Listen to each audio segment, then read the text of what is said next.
Assalamualaikum dear students, I hope you are all fine and doing great. Our today's topic of discussion is cell cycle. हम cell cycle को discuss करेंगे. Cell cycle अब क्या चीज़ है, कैसे है, उसको देखते हैं. यहाँ पे पहले मैं इसको थोड़ा हाईलाइट कर लेता हूँ, फिर उसको एक्सप्लेन कर दूंगा.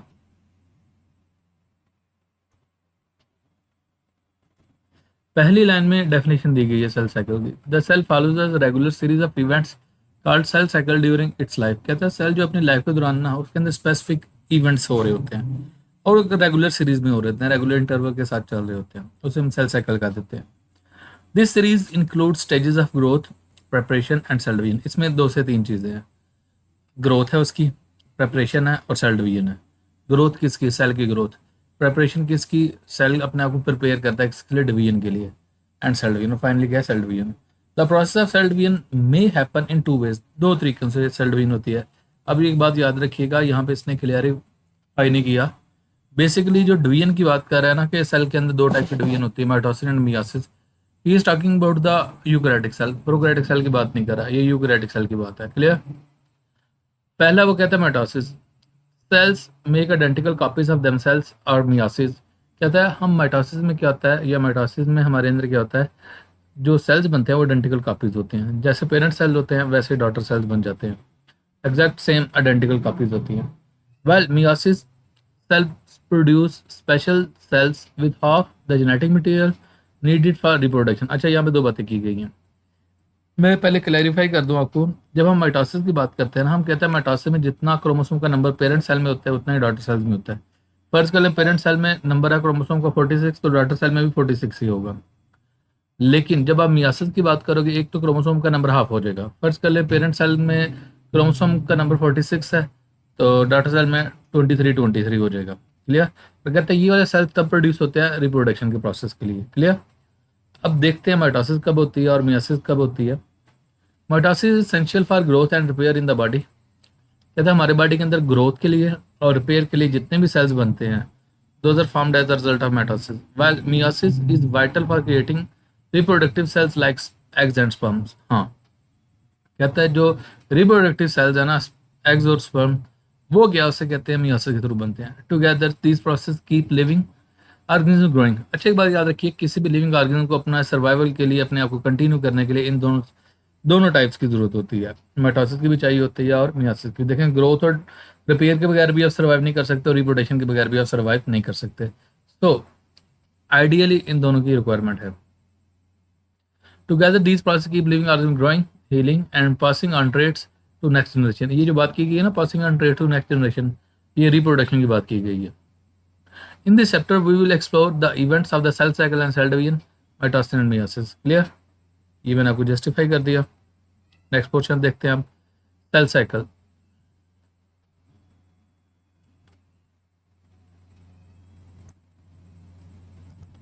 It is a series of events that take place in eukaryotic cell from its formation to the division of two daughter cells.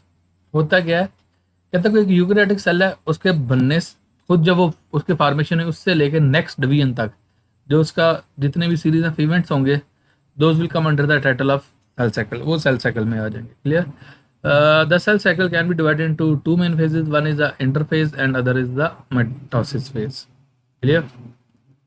अच्छा, हम पहले देखते हैं किसको, इंटरफेस को. मैं हाईलाइट कर देता पहले इसके रीजन को. इंटरफेस. अच्छा, इसको ना मिसलीडिंगली गलती से कहा जाता था रेस्टिंग फेज. अब मैं स्टेटमेंट दे रहा हूँ, गलती से कहा जाता था. साइंटिस्ट को ये लगता था कि ये रेस्टिंग फेज है जिसमें सेल रेस्ट कर रहा है. बेसिकली ये रेस्टिंग फेज नहीं होती, ये प्रेपरेटरी फेज होती है जिसमें सेल अपने आप को प्रिपेयर कर रहा होता है किसके लिए? डिवीजन के लिए. तो अब हम इसे रेस्टिंग फेज नहीं कहते. एनीवेज देखते हैं. This phase last for 90% of total time of the cell cycle. कहते हैं सेल साइकिल का जितना भी टाइम है ना, उसका 90% क्या होता है? वो इंटरफेज के दौरान ही रहता है. During interphase the cell performs the life function according to its speciality. इसके दौरान वो अपने नॉर्मल स्पेशलिटी के अकॉर्डिंग अपने फंक्शन परफॉर्म करता है. Prepare itself for next division, और अपने आप को प्रिपेयर करता है किसके लिए? नेक्स्ट डिवीजन के लिए. Interphase consist of following 3 phases. Next उसकी इंटरफेज की भी 3 फेजेस है. G1 फेज है, S फेज है एंड G2 फेज है. अच्छा, ये रीड करने से पहले ना यहाँ पे एक डायग्राम बनाई हुई है. इस डायग्राम की पॉइंट से आपको इजीली समझ आ जाएगी, तो फिर उसको हम रीड कर लेंगे. यहाँ पे ये G1 फेज लिखा है, S फेज लिखा है, G2 फेज लिखा है। जब हम G1 फेज की बात करते हैं, मैं कहता हूँ G1 फेज में होता क्या है, formation of proteins and organelles growth in size. कहता है इसमें प्रोटीन्स कब बनते हैं और जो ऑर्गेनेल्स होते हैं, जिस माइटोकॉन्ड्रिया, गोल्गी कॉम्प्लेक्स है, एंडोप्लाज्मिक रेटिकुलम है, और भी जो ऑर्गेनेल्स वगैरह, उनका क्या होता है, साइज में इजाफा होता है। क्लियर? ओके। एस फेज की बात करते हैं। जब एस फेज की बात करते हैं, हम कहते हैं इसमें डुप्लीकेशन ऑफ क्रोमोसोम्स होते हैं, क्रोमोसोम डबल हो जाते हैं, डुप्लीकेशन ऑफ क्रोमोसोम हो जाती है। Okay. G2 phase, more growth, formation of protein and necessary for division, और भी प्रोटीन जो चाहिए होते हैं ना वो बन जाती हैं। एम फेज, फिर एम फेज होती है जिसमें सेल डिवाइड कर जाता है। क्लियर? अच्छा, यहाँ पे ना एक लिखा हुआ है G0 phase, temporary and permanent stoppage in this division. कहता है अगर कोई सेल G0 में चला जाए तो इसमें मुराद वो डिवाइड नहीं कर रहा, वो टेम्परेरी भी हो सकता है और परमानेंट भी हो सकता है, depending upon the type of cell. Okay, अब हम रीड करते हैं G1 फेज को।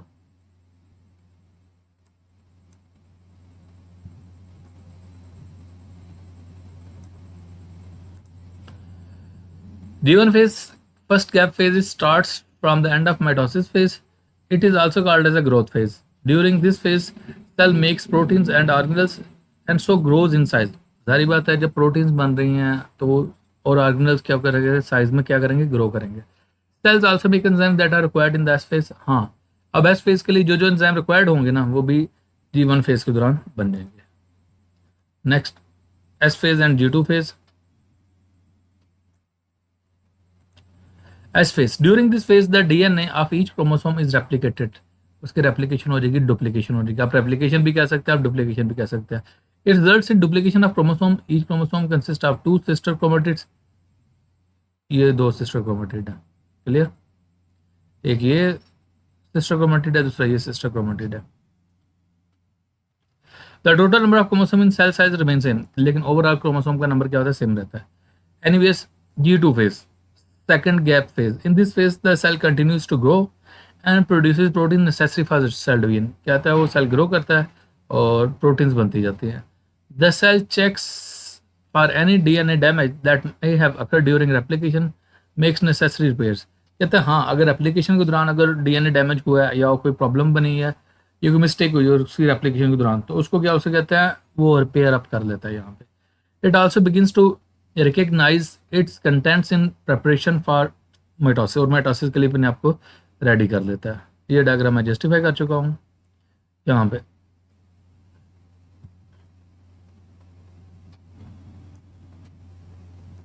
After interphase the cell enters the division phase and divides into 2 daughter cell. ये माइटोसिस की बात कर रहा है, क्योंकि मियोसिस में एक सेल के नतीजे में 4 सेल बनते हैं, लेकिन जब आप माइटोसिस की बात करोगे तो एक सेल के नतीजे में 2 सेल्स बनते हैं।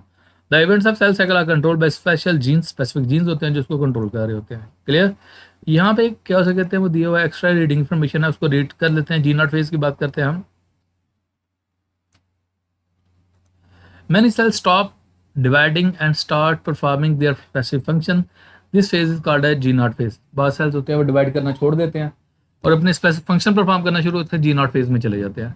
Many cells, example neurons, remain G0 for definite period. Indefinite period के लिए उसमें रहते हैं। Some cells like example given cells of liver and kidney remain in G0 phase temporarily for the time being. मैंने आपको पहले बोला था for the time being और depending upon the type of cell, तो कौन से सेल की टाइप है। Other cells, epithelial cells do not enter G0 phase and continue to divide throughout life. तो वो डिवाइड करते रहते हैं throughout life. क्लियर? आगे यही चीज़ टेबल में दी गई है, टेबल में जस्टिफाई कर देता हूँ। एक तरफ फेज है, दूसरी तरफ डिस्क्रिप्शन है। पहला interphase, the cell prepares for cell division and goes through growth in size and DNA replication. Okay. G1 phase, the cell, वही बातें जो ऊपर पैराग्राफ में की गई वो टेबल में जस्टिफाई कर दी हैं। The cell grows in size and carries out normal functions, it prepares for DNA replication, अपने आप को रेडी करते हैं डीएनए रेप्लिकेशन के लिए। सिंथेसिस फेज में क्या होता है, द सेल रेप्लिकेट्स डीएनए, वो अपना डीएनए रेप्लिकेट करवा लेता है, रेप्लिकेट कर लेता है बेसिकली। और जब making exact copy of its genetic material, अपने genetic material identical copy, exact copy बना लेता है। G2 phase, the cell grows further, cell enters that all preparations are complete for division, और सेल अपने आप को रेडी करता है कि जी no everything is ready for division. G0 phase में जस्टिफाई कर चुका हूँ। The cell exits the cycle and stop dividing, अगर सेल ने डिवाइड ना करना हो तो क्या है, जी नॉट फेज में चला जाता है। Often to carry out the specialist functions, तो सेल क्या जाता है, उसका जो डिस्टाइंड रोल है उसको वो परफॉर्म करता जाए। M phase, the cell divides genetic material equally into two new identical cells, वो अपने आप को डिवाइड कर लेता है। क्लियर? यहाँ तक मैं आपको इंटरफेस जस्टिफाई कर दिया और उसकी तीनों फेजेस बता दी। If you have any sort of question then you can ask in the comment section. Thank you.